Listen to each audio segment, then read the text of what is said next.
आज हम लोग पढ़ेंगे भारत के भौतिक स्वरूप के बारे में कि भारत का भौतिक स्वरूप कैसा है। तो हिमालय का जो निर्माण है वो दो चीज़ों के टकराने से हुआ। पहला था अंगारा लैंड और दूसरा था उपमहाद्वीप।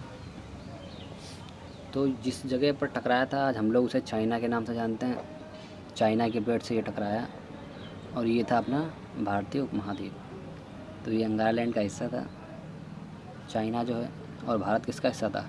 गोंडवाना लैंड का।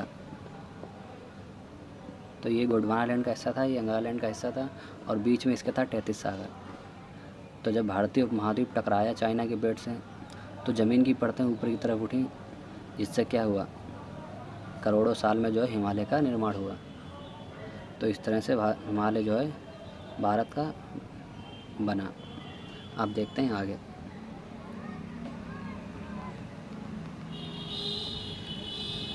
भारत के संपूर्ण क्षेत्रफल का 10.7% पर्वतीय भाग है, 18.6% पहाड़ियाँ हैं, 27.7% पठारी क्षेत्र है और 43% मैदानी भाग है। तो सबसे ज़्यादा मैदानी भाग है।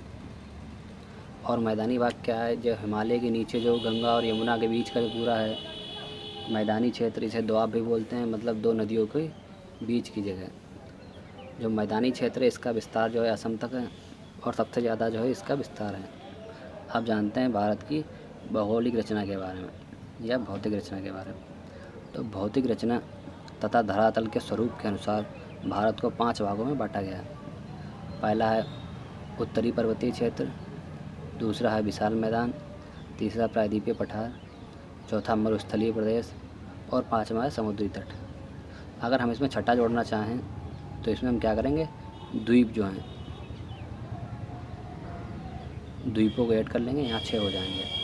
फ़िलहाल तो 5 ही इम्पोर्टेंट है और हमें इन 5 के बारे में ही जानकारी लेनी है। अब हम लोग देखते हैं उत्तर भारत का पर्वतीय क्षेत्र, इसको हिमालय पर्वतीय क्षेत्र भी कहते हैं। तो हिमालय जो है किस तरह से निर्माण हुआ है तो हमने देख लिया। अब हम जानते हैं इसके कुछ भागों के बारे में। तो उत्तर से दक्षिण का जो विभाजन है इसे 4 पर्वत श्रृंखलाओं में बांटा गया है। पहला ट्रांस हिमालय, इसको पार हिमालय भी बोलते हैं, बृहद हिमालय, मध्य हिमालय, शिवालिक हिमालय। इन 4 भागों में इन्हें बांटा गया है। देखते हैं पश्चिम से पूर्व विभाजन। ये किसके आधार पे? ये प्रादेशिक विभाजन है, ठीक है। तो इसे भी 4 भागों में बांटा गया है, यानी 4 पर्वत श्रृंखलाओं में। तो पहला था पंजाब व कश्मीर हिमालय। इसमें पंजाब के साथ साथ जो हिमाचल का हिस्सा है वो भी इसमें सम्मिलित है। दूसरा है कुमायूं हिमालय, नेपाल हिमालय और असम हिमालय। तो इन ये क्या हैं, इन जगहों पर हिमालय के मुख्य भाग जो हैं वो विस्तृत हैं। अब देखते हैं इसके आगे का। अब देखते हैं ट्रांस हिमालय के बारे में। ट्रांस हिमालय को पार हिमालय भी कहा जाता है। यह हिमाचल का सबसे प्राचीनतम भाग है और यहाँ वनस्पति का अभाव है। यहाँ जो है वनस्पति नहीं मिलते हैं। दूसरी चीज़ ये है कि अगर 33 सागर के जो अवशेष पाए जाते हैं वो कौन से हिमालय में पाए जाते हैं? ट्रांस हिमालय में।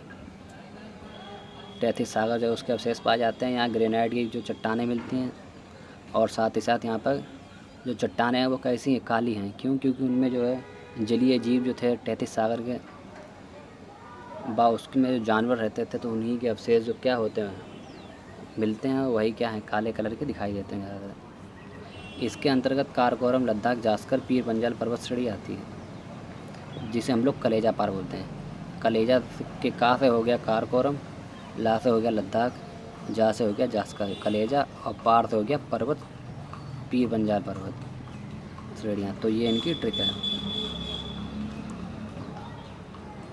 यह भारत की सबसे ऊंची चोटी K2 गॉडविन ऑस्टिन काराकोरम पर्वत श्रेणी की सर्वोच्च चोटी है। तो K2 कहाँ पर? यहाँ पर है K2। लेकिन क्या है, K2 क्या होता है, कभी कभी भारत की सबसे ऊंची चोटी नहीं भी बताई जाती है, क्योंकि ये हिस्सा जो होता है हम सभी जानते हैं ये हिस्सा क्या है, ये POK के हिस्से में आता है। इस पर जो है पाकिस्तान का कब्जा है और ये यहाँ पर जो कुछ पर्वत श्रृंखला जो है ये चाइना वालों के कब्जे में है। तो इस वजह से कभी कभी ऐसा होता है कि हम लोग अगर कोई पूछे कि भारत की सबसे ऊंची चोटी कौन सी है तो K2 होगी और अगर भारत में सबसे ऊंची चोटी पूछी जाए तो कंचनजंगा होगी। तो इस चीज़ का भी हमें विशेष ध्यान रखना है, क्योंकि K2 कहाँ आता है, POK में। K2 जो है POK में आता है, यानी पाक ऑक्यूपाइड कश्मीर, पाक अधिकृत कश्मीर। तो इसलिए अगर पूछा जाए भारत में सबसे ऊंची चोटी कौन सी है, तो आपको बताना है कंचनजंगा, और वरना क्या होगा, K2 उल्टा आ रहा है। आप देखते हैं आगे। तो ये हो गई आपकी काराकोरम श्रेणी। काराकोरम के बाद ये हो गई लद्दाख श्रेणी, ये जास्कर श्रेणी, और ये पीर पंजाल श्रेणी। तो राकापोसी है, ठीक है, तो वो क्या है, लद्दाख की सबसे ऊंची श्रेणी है जो यहाँ पर है। इस चोटी की ढाल विश्व में सर्वाधिक तीव्र मानी जाती है। तो सर्वाधिक तीव्र ढाल जो किसकी मानी जाती है, ये जो है माउंट राकापोसी। तो इसकी ऊंचाई अगर पूछ दी जाए कितनी है, तो इसकी ऊंचाई है 7788 मीटर। तो ये हो गई इसकी ऊंचाई। तो काराकोरम की सबसे ऊंची चोटी कौन सी है, K2 है, और जबकि ये किसकी है, लद्दाख की। और यहीं पर दुनिया का सबसे ऊंचा क्या पाया जाता है, ग्लेशियर पाया जाता है, जिसे हम लोग क्या कहते हैं, सियाचिन ग्लेशियर। और फिर यहीं से बाद में क्या होती है, सिंधु नदी जो है, जिसे हम लोग इंडस भी कहते हैं, वो यहीं से प्रवेश करती है। अब देखते हैं आगे। बृहत हिमालय। बृहत हिमालय को हिमाद्री हिमालय, सर्वोच्च हिमालय व महान हिमालय कहा जाता है। तो सबसे ऊंची जो चोटियाँ होती हैं वो कहाँ होती हैं, बृहत हिमालय में। बृहत हिमालय में ही माउंट एवरेस्ट सबसे ऊंची चोटी है, और विश्व की 10 सबसे ऊंची चोटियाँ कहाँ पर हैं, वो भी अपने हिमालय में ही हैं। आप देख लेते हैं बृहत हिमालय के बारे में।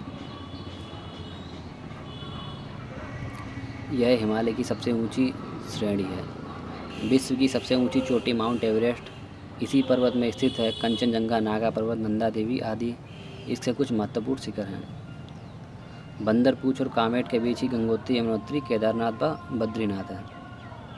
तो हम सभी लोग जानते हैं बद्रीनाथ और केदारनाथ क्या हैं, ये 4 धामों में से 2 धाम हैं, ठीक है, जो कहाँ पर हैं, उत्तराखंड में। और ये किस श्रेणी में आते हैं, तो ये बृहत हिमालय की श्रेणी में आते हैं। और हमारी गंगोत्री जहाँ से गंगा मैया निकलती हैं, और यमुनोत्री जहाँ यमुना माता निकलती हैं, क्या होती हैं, इसी हिमालय से निकलती हैं।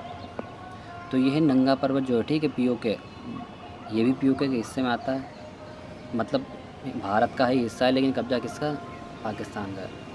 तो ये नंगा पर्वत से चालू होती है और फिर यहाँ से होते हुए क्या आ जा रही है, नामचा बरवा, यानी अरुणाचल प्रदेश तक। और उसके बाद आती है बंदरपूछ, कामेट, नंदा, ये क्या हैं, उत्तराखंड में। फिर धौलागिरी, अन्नपूर्णा, मंसालू, गौरीशंकर, छुहू, माउंट एवरेस्ट, मैकालू, और क्या है, ये जो हिस्सा है कंचनजंगा। तो मतलब यहाँ से यहाँ तक ये नेपाल का हिस्सा है। कंचनजंगा जो है वो आधी से ज़्यादा पर्वत श्रृंखला कहाँ पर है, भारत में है, और उसका कुछ हिस्सा जो है नेपाल में भी है। तो कंचनजंगा सबसे ऊंची चोटी कहाँ की है, भारत की। फिर आता है नामचा बरवा, यानी अरुणाचल प्रदेश। तो अगर हमसे पूछा जाएगा कि सबसे ऊंची हिमालय की चोटी कौन सी है, तो माउंट एवरेस्ट। और सबसे ऊंची अगर श्रेणी पूछा जाए तो क्या होगा, बृहत हिमालय। और ये कहाँ से शुरू होती है, ये नंगा पर्वत से शुरू होती है और नामचा बरवा पर ख़त्म हो जाती है। मध्य हिमालय, इसको लघु हिमालय भी कहते हैं। तो हिमालय का यह भाग पर्यटन के लिए मशहूर है, और यहाँ की औसतन ऊंचाई जो है वो 1800 से 3000 मीटर के करीब है।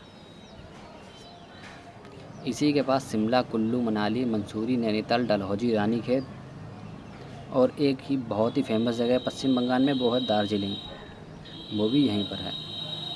तो यहाँ की ढालों पर छोटे छोटे घास के मैदान पाए जाते हैं, जिन्हें कश्मीर में क्या कहते हैं, मर्ग कहते हैं। जैसे सोनमर्ग हो गया, गुलमर्ग हो गया।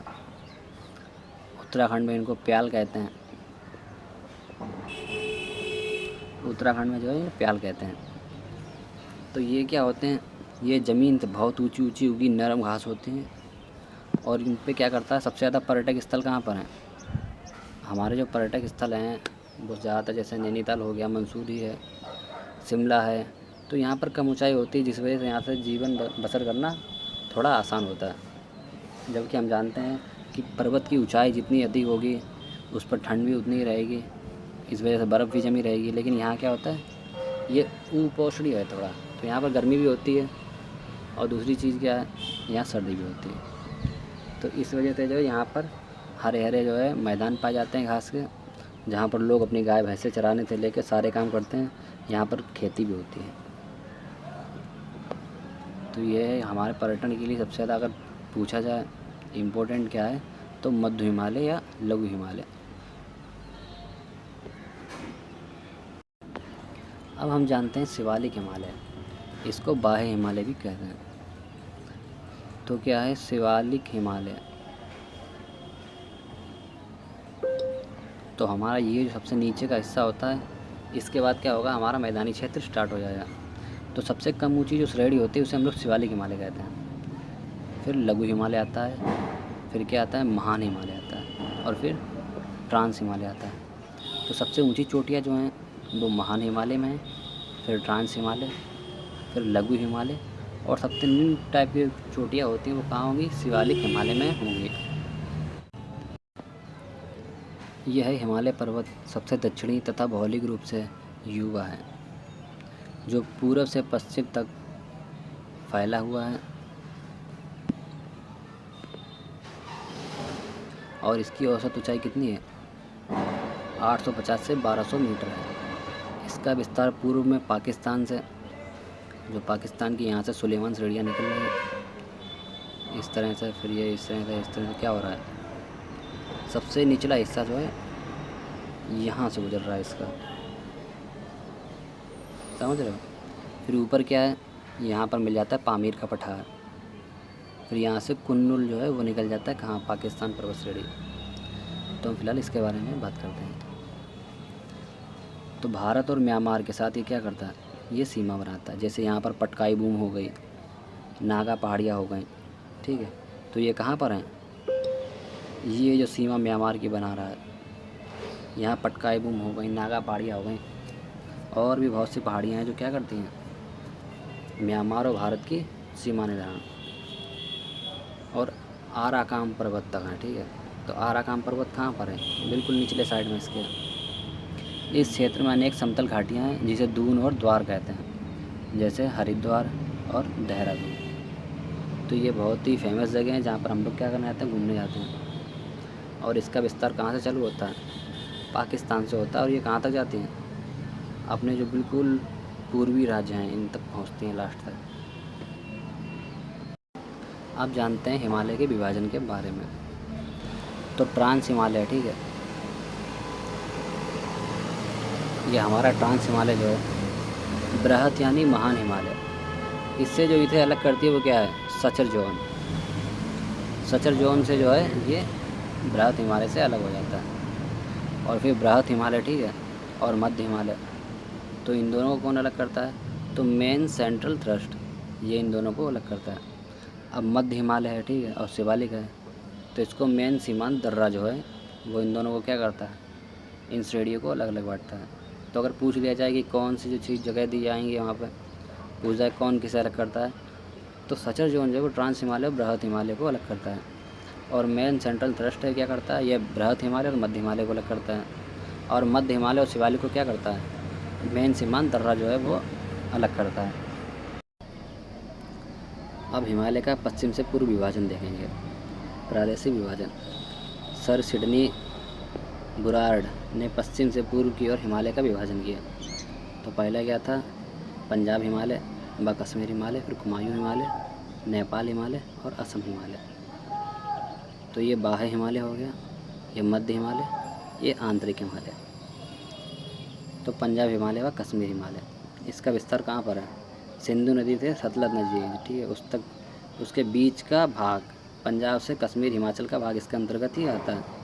तो पंजाब और कश्मीर के जो हिस्सा है किसके अंतर्गत आता है, पंजाब हिमालय या कश्मीर हिमालय जो है कश्मीर हिमालय के अंदर ही आता है। तो इसकी लंबाई कितनी है, 560 किलोमीटर है। और यहाँ पर जैफरॉन यानी केसर की खेती की जाती है।